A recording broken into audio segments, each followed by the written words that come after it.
এই মজলিসের কত দাম, কত মূল্য, কত মূল্য, কত দাম দরদি মুসলমান শুনেলেন যে মানুষটা অন্যায় করেছিল, নোংরামি করেছিল, খারাপি করেছিল, আল্লাহর দরবারে হাত দোকান তুলে দিয়ে ঝরঝর ঝরঝর করে চোখের পানিকে গড়িয়ে দিয়ে বলছেন, মাওলা আমি অন্যায় করেছি, নোংরামি করেছি, পৃথিবীর কেউ জানে না, পৃথিবীর কেউ বলতে পারবে না, এত গলা মানুষের সামনে আমাকে তুমি বেইজ্জতি করো না।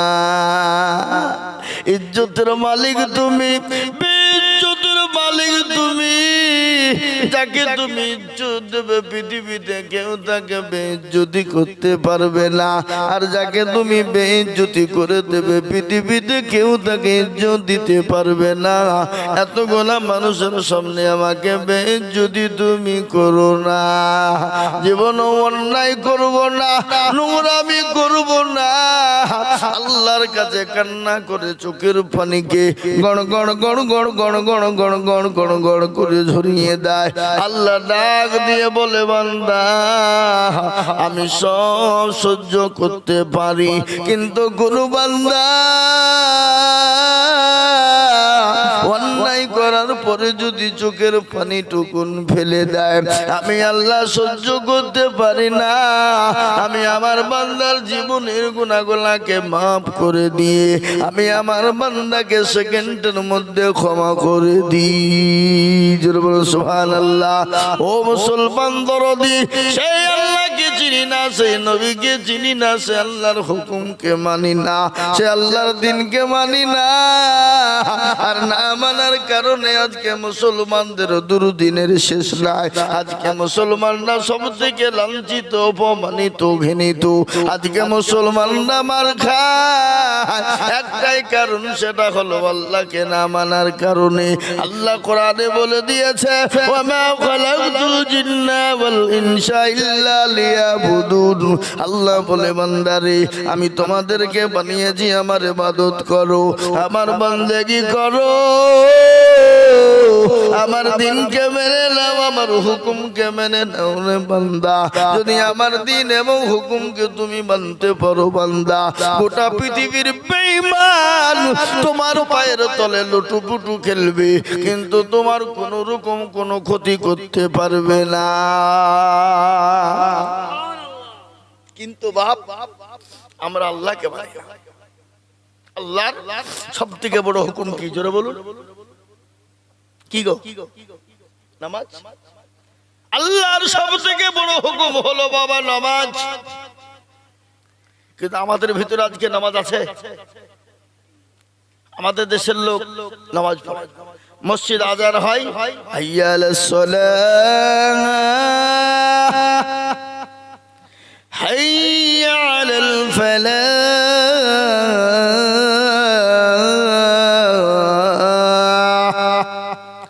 আর আমরা বলি আমরা পারলুম না, ইমাম আর মসজিদ তোরা দুজনেই চালা। ঠিক না বে ঠিক?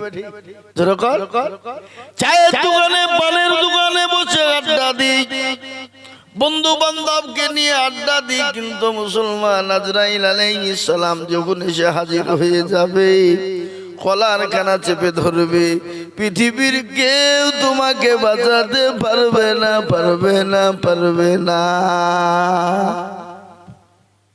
আজরাইল মালাকুল মউত। এ বাবা, এখন যদি আপনারা আমার সামনে চলে আসে তো কি কিছু করতে পারবো আমরা?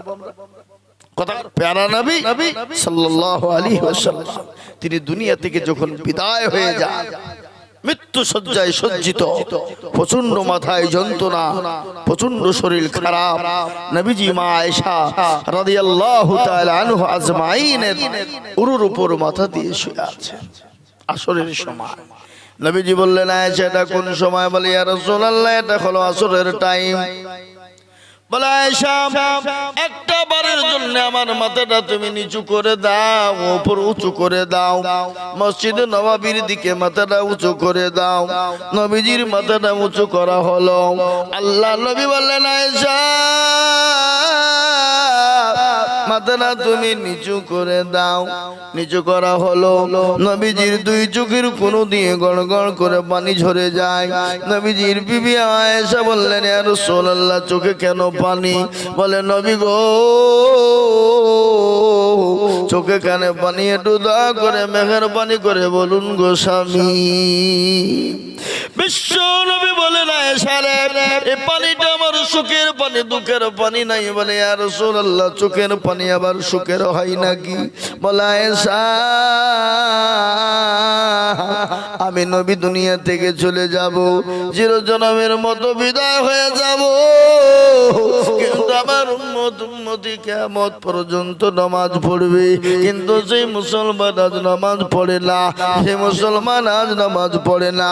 বিশ্বনবী দুনিয়া থেকে যখন বিদায় হয়ে যাবে, তা আপনার আত্মীয় স্বজনের কথা বলে নাই, বিবি বাচ্চা ছেলে মেয়ের কথা বলে নাই। তিনি বারংবার বলেছেন, আমার সাহাবারা নামাজ, ও আমার উম্মতেরা নামাজ, আইমা মালাকাত আইমানুকুম নামাজ,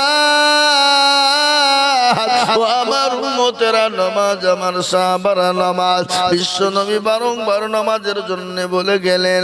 আল্লাহ নবী এরকম কথোপকথন বলে। ইতিমধ্যে জিবরাইল আলাইহিস সালাম নবীকে এসে বলছেন, আসসালামু আলাইকুম ইয়া রাসূলুল্লাহ, ওগো নবী, আপনি কেমন আছেন? বলে, ইয়া জিবরাইল, আমি মোটেও ভালো নাই।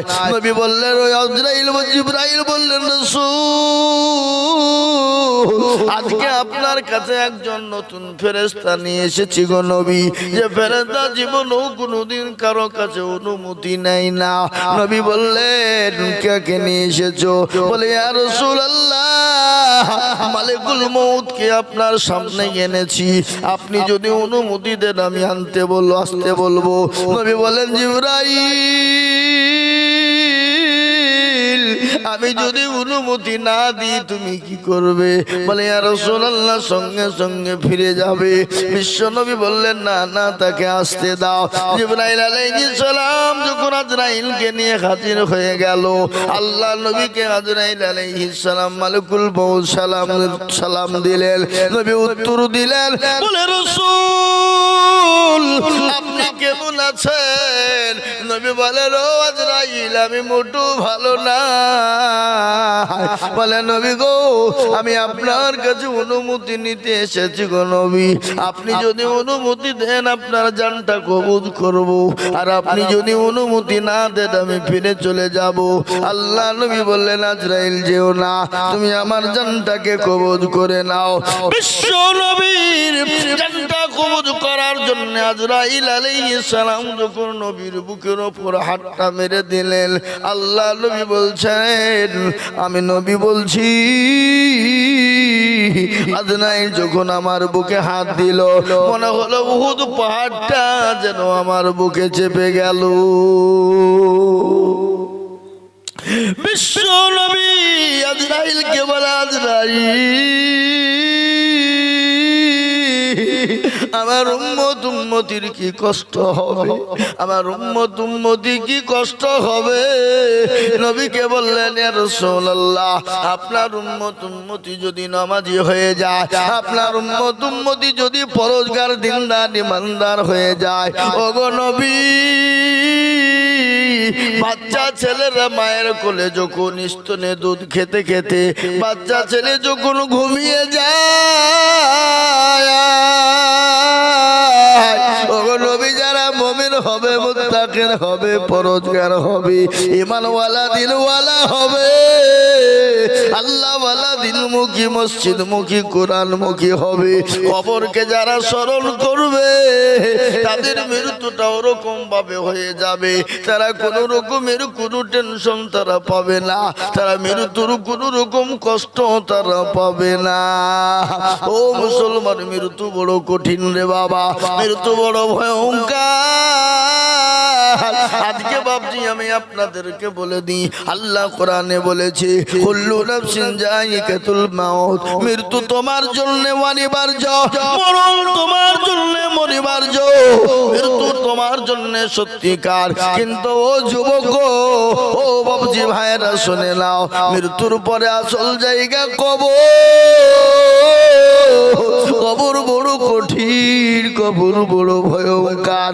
আজকে দুনিয়ার বুকে বাবা দেখবেন লাইটের ভিতরে থাকে, কারেন্টের লাইট জ্বলে, বাল্ব জ্বলে, যখন কারেন্ট চলে যায়, লাইট যখন চলে যায়, অন্ধকার হয়ে যায়। ও মুসলমান, কোনো জিনিস দেখতে পায় না, গরমে সহ্য হয় না, কিন্তু কবর এত বড় কঠিন রে বাবা। ও মুসলমান, কেন জামাই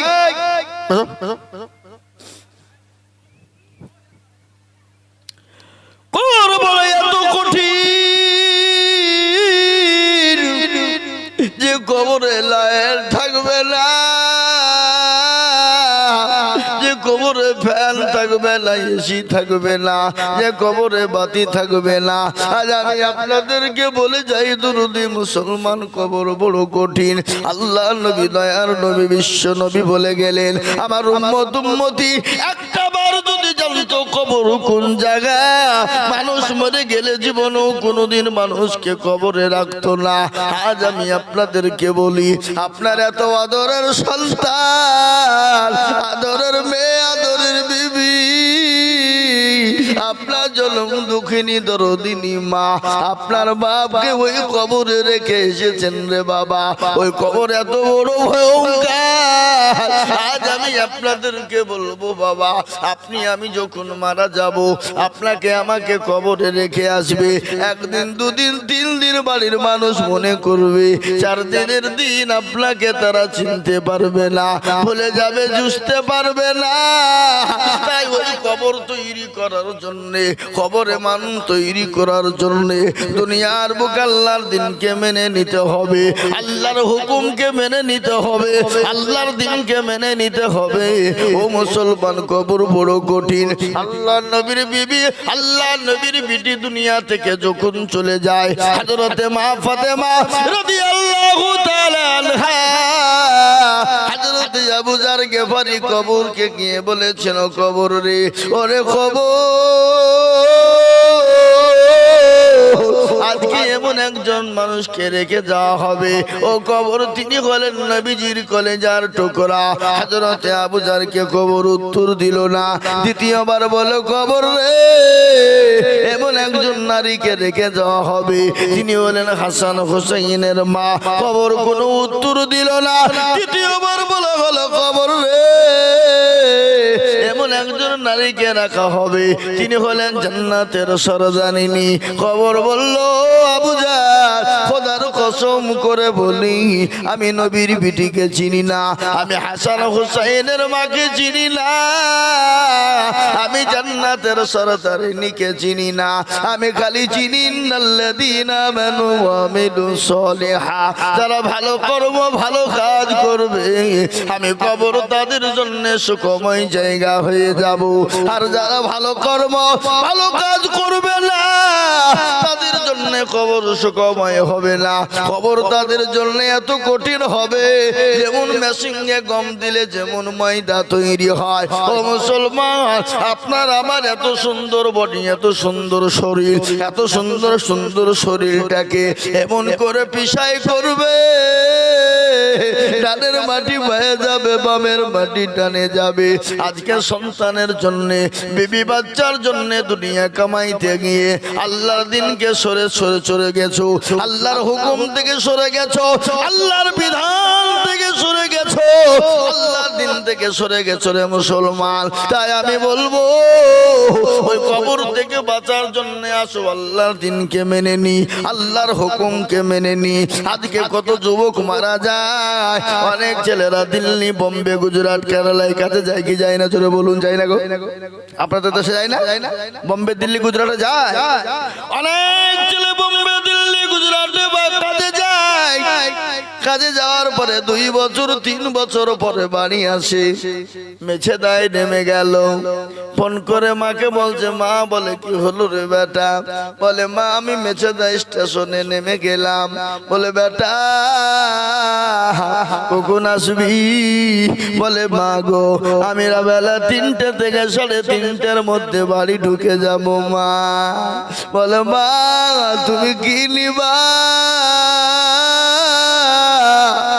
বেটাকে মা বলছে, বেটা রে, আমি কিছুই নিব না রে বাপ, তাড়াতাড়ি তাড়াতাড়ি করে বাড়ি আয়, তোকে আমি দেখি। বলে মা আমি 3টে সাড়ে 3টের মধ্যে ঢুকবো। সঙ্গে সঙ্গে ডাক দিয়ে বলে মা তুমি চিন্তা করো না, আমি বাড়ি 3টের দিকে ঢুকে যাব। মা বাড়িতে সুন্দর করে খাবার বানিয়েছে, সন্তান খাবে। 3টে বেজে গেল, সন্তান এলো না। 3:30 বেজে গেল, এলো না। 4টে বেজে গেল, এলো না। স্বামীকে ডাক দিয়ে বলে প্রাণের স্বামী গো, একটু দয়া করে মেহেরবানি করে ফোনটা করু, আমার কলেজের সন্তান এখনো পর্যন্ত এলো না। ওগো স্বামী একটু কলটা করুন। ফোনটা যখন বের করে ফোনটা করা হলো, কোন রকম ভাবে ফোন ঢুকে না। কিছুক্ষণ পরে ফোন যখন কিড়িং কিড়িং করে বেল বেজে গেল, রে বাবা ফোনটা ধরে বলে হ্যালো। বলে কে? বলে আপনি কে? বলে আমি অমুক। বলে তুমি কে? বলে আমি অমুক চাচা, আপনার সন্তান দুনিয়ার জমিনে বেঁচে নাই, রাস্তায় আস্তে আস্তে লরির সঙ্গে অ্যাক্সিডেন্ট হয়ে মারা যায়। আপনি অমুক জায়গায় অ্যাম্বুলেন্স নিয়ে আসুন। ও মুসলমান, এত আদরের সন্তান যে মা নমাজ নদিন গর্বে করে নিয়ে বেড়ালো, যে মা রাতকে রাত মনে করে নাই, দিনকে দিন মনে করে না, যে মা সেই কলিজার টুকরা সন্তান আজ কবরে চলে গেল। আপনি আমিও চলে যাব। আপনি আমি কখন চলে যাব বাবা?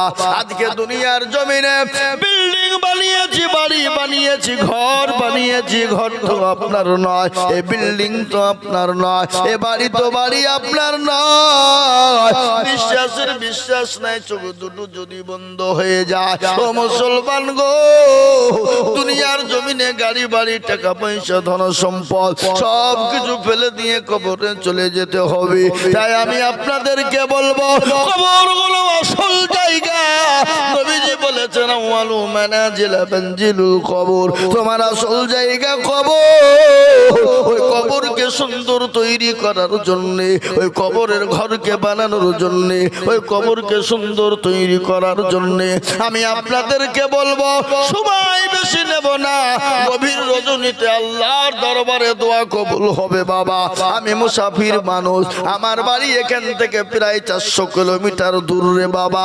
ও মুসলমান দরদি, আমি আপনাদেরকে বলবো, ওই কবরকে সুন্দর তৈরি করার জন্য, সুন্দর বানানোর জন্য, কবরকে সুন্দর তৈরি করার জন্য আমি আমার বাপজি, আমার ভাই, আমার মা, আমার খালা, আমার বোনদের সকলকে বলবো বাবা, বহু টাকা বহু দিকে যায়, বিবি বাচ্চার পিছনে যায়, ছেলে মেয়ের পিছনে যায়, আত্মীয় স্বজনের পিছনে যায়, বন্ধু বান্ধবের পিছনে যায়, ওই কবরকে চাঙ্গা করার জন্য।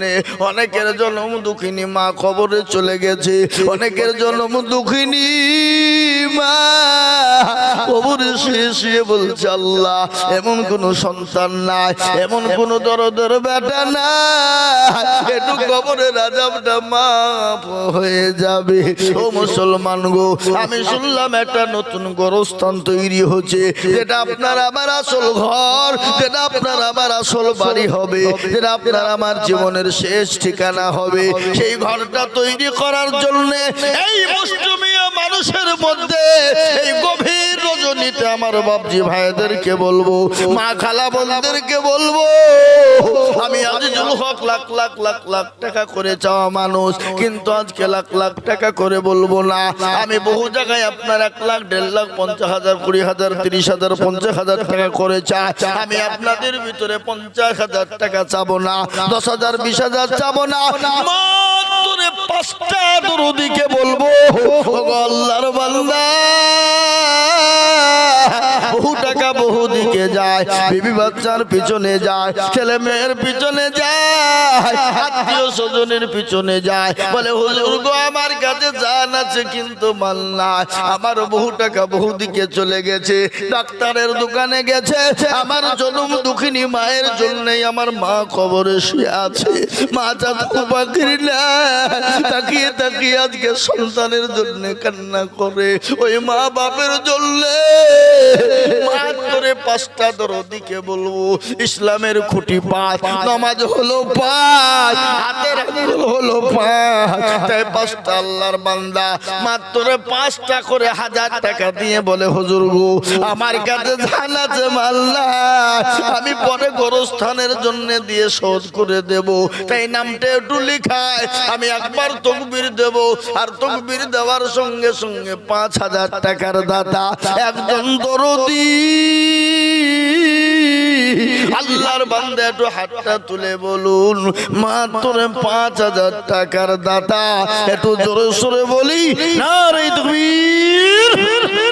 ইনশাআল্লাহ এই মজলিসের ভিতরে সর্বপ্রথম একজন ভাগ্যবানকে বলবো মাত্র 5000 টাকার দাতা। আপনি মাশাআল্লাহ কি নাম? আব্দুল হামিদ। চলো বলি নারে তাকবীর। আব্দুল হামিদ দেখো মাওলা সর্বপ্রথমেতে 5000 দিল মাওলা গোরস্থান বানাতে, আরো দোয়া করি আব্দুল হামিদের জন্যতে এ শান্তি সুখ দিজো তুমি দুটো জাহানেতে। কি দোয়া করি আব্দুল হামিদের কারণ এ দিও গো আব্দুল হামিদকে সুখের জীবন। আল্লাহুম্মা আমিন। এই দেখেন আব্দুল হামিদ 5000 হয়ে গেল। নাম্বার 2 লা ইলাহা ইল্লাল্লাহ মুহাম্মাদুর রাসূলুল্লাহ জোড়া তৈরি করার জন্য আর একজন দরুদিকে বলবো বাবা মাত্র 5000। মাশাআল্লাহ কি নাম? হ্যাঁ শেখ আবু। আল্লাহ রাব্বির বান্দা শেখ আবু গো ছিল এ গোরস্থান বানাতে 5000 লিখিল, আরো দোয়া করি শেখ আবু রখারন দিও গো শেখ আবুকে গো সুখের জীবন।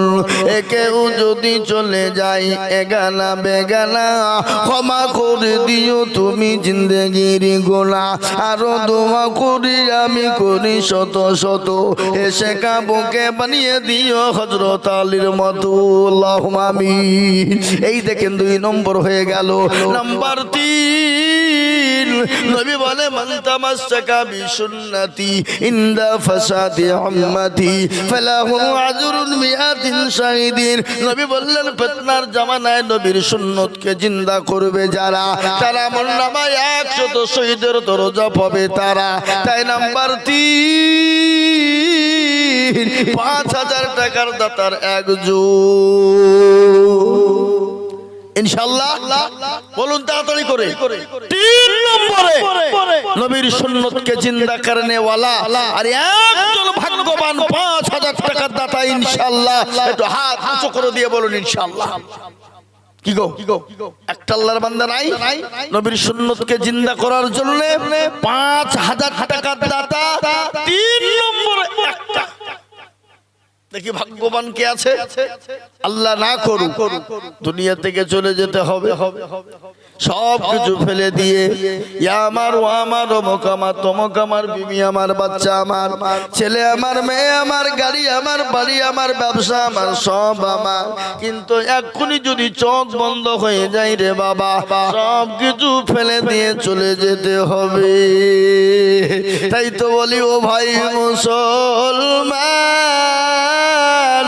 ঠিক রাখো ঈমান, ইসলামের বাতি যেন ডুবায়ো না। ইসলামের বাতি ডুবিয়ে দিলে হবে না। তাই 3 নম্বরে 5000। শেখ গুল মোহাম্মদ কই উনি? ওই শেখ গুল মোহাম্মদ ওই গেঞ্জিওয়ালা নাকি? আল্লাহর পিয়ারা বান্দা শেখুল মোহাম্মদ ছিল।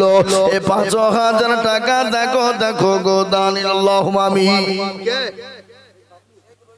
আপনি শেখ রইবুল কোনটা? ও আপনার ছেলে? মাশাআল্লাহ আপনার ছেলে। আপনি 5000 দেন। আপনার ছেলে দিল 5000। আপনার কত? আপনার কত? আপনার কত বলেন? আপনি 1000 লিখেন। বাপ ছেলে দিল 5000 আর বাপ দিল 1000। माशाल्लाह बाप का बेटा सिपाही का घोड़ा कुछ ना हो तो थोड़ा थोड़ा। ঠিক কিনা জোরে বলুন। হ্যাঁ, শেখ রহিবুল আর বাপ দুইজনে তেজে ছিল, দুই বাবাটা মিলে দিল সেই মাস গোরস্থান বানায়, আরো দোয়া করি যাবি দুই বাপ ছেলেরও কারণ, এদিনও আল্লাহ তাদের তুমি সুখের জীবন, আল্লাহুম্মা আমিন। এই দেখেন 4 নম্বর 5000 হয়ে গেল বাবা। আর একজন দরুদিকে বলবো বাবা, ইসলামের খুঁটি হলো 5, নামাজ হলো 5। ও দরদি মুসলমান আল্লাহর বান্দা, 5000 টাকার একজন ভাগ্যবান কে আছে বলি? ইনশাআল্লাহ বলুন। আর একজন 5000 টাকার দাতা ইনশাআল্লাহ আল্লাহর বান্দা। 5 নম্বরে ইসলামের খুঁটি জিন্দা করনে ওয়ালা। বলে হুজুর আমার কাছে জান আছে কিন্তু মাল নেই, আমার কাছে জান আছে কিন্তু মাল নেই। যে গোরস্থানে আমার মা শুয়ে আছে, বাপ শুয়ে আছে, আমিও শুয়ে থাকবো, আমার সন্তান থাকবে, আমার বিবি বাচ্চা সবাই থাকবে। আপনি বলুন ইনশাআল্লাহ। সবাই যখন শুয়ে থাকবে, ওই গোরস্থানকে তৈরি করার জন্য এমন কোন দরদি মুসলমান 5 নম্বর আর একজন ভাগ্যবান হবেন যিনি 5 নম্বরে হাতটা উঠিয়ে দেবেন তিনি। জি ওই দেখেন কিনা শেখ আব্দুল্লাহ মানে আল্লাহর বান্দা, আল্লাহর বান্দা শেখ আব্দুল্লাহ মানে আল্লাহর বান্দা। এই দেখেন উনি বলছেন আমি 5000 টাকা দেব। আল্লাহ নপিয়ারা বান্দা শেখ আব্দুল গো ছিল, 5000 টাকা দেখো শেখ আব্দুল গো দিল। এই আরো দোয়া করি আমি শেখ আব্দুলের কারণ, এ দিও গো আব্দুলকে তুমি সুখের জীবন।